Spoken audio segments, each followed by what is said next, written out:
Dany Langevin m'a adressé le parcours, la proposition de parcours.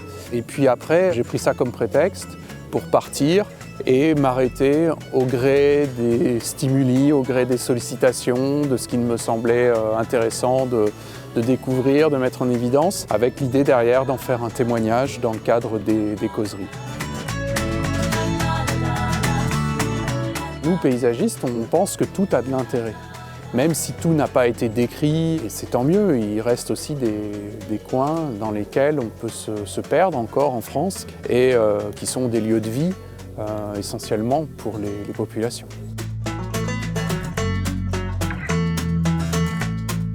Quand je dessine, c'est pour regarder. Il me semble qu'en dessinant, parfois, j'ai l'impression, le sentiment d'entrer en dialogue, en conversation avec ces anonymes qui ont façonné ces espaces. Parce que le mur, je le reconstruis en dessinant, la maison, je la rebâtis en la dessinant.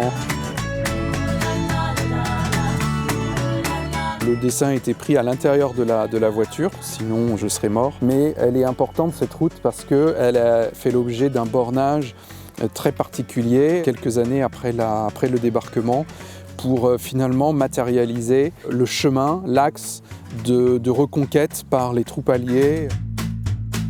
Et le dernier dessin a été pris à l'abbatiale de Cerisy-la-Forêt.